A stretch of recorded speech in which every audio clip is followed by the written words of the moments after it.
నంద్యాల జిల్లా డోన్ మండలం కన్నప్పకుంటలో ఉద్రిక్తత నెలకొంది. వైఎస్ఆర్సీపీ బీఎల్ఏపై పచ్చమూకలు రాళ్లదాడి చేశాయి.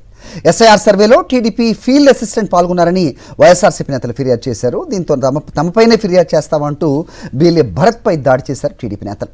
అడ్డుకున్న అతని సోదరుడిపైన కూడా విచక్షణారహితంగా దాడి చేశారు. టీడీపీ నేతల దాడిలో వైఎస్ఆర్సీపీ బీఎల్ఏ భరత్కు గాయాలయ్యాయి.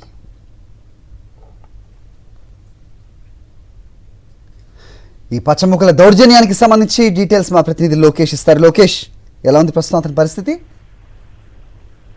డోర్ మండలం కన్నప్పకుండ గ్రామంలో వైఎస్ఆర్సీపీ బీఎల్ఏలపై ఈ యొక్క టీడీపీ నాయకులు రాళ్ల దాడికి పాల్పడడం జరిగింది. ఏదైతే ఈ రోజు ఉదయం కన్నప్పకుండ గ్రామంలో ఈ యొక్క ఎస్ఐఆర్ సర్వే నిర్వహిస్తున్నారు. వైఎస్ఆర్ కాంగ్రెస్ పార్టీ తరఫున భరత్ అనే బీఎల్ఏ హాజరయ్యారు. అయితే టీడీపీకి సంబంధించిన బీఎల్ఏలు హాజరు కాకుండా పార్టీకి సంబంధించిన ఫీల్డ్ అసిస్టెంట్ భాస్కర్ రెడ్డి యొక్క ఎస్ఐఆర్ సర్వేలో పాల్గొనడం జరిగింది. దీనిని వైఎస్ఆర్సీపీ బీఎల్ఏలో అభ్యంతరం వ్యక్తం చేయడంతో తన మీదనే ఫిర్యాదు చేస్తావా అంటూ భాస్కర్ రెడ్డి ఈ యొక్క బీఎల్ఏలపై విచక్షణ రహితంగా దాడికి పాల్పడ్డారు.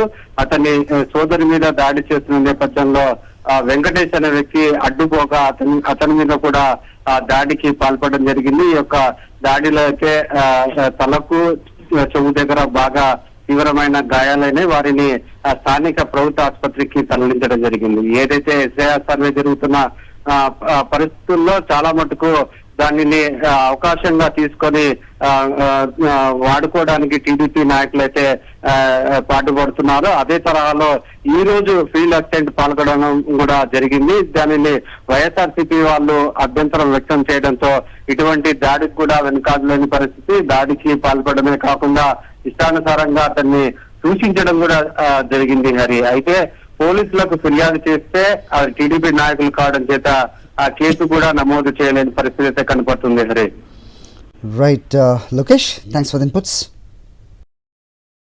మరిన్ని అప్డేట్స్ కోసం ఛానల్ ను సబ్స్క్రైబ్ చేయండి. నోటిఫికేషన్స్ కోసం బెల్ ఐకాన్ పై క్లిక్ చేయండి.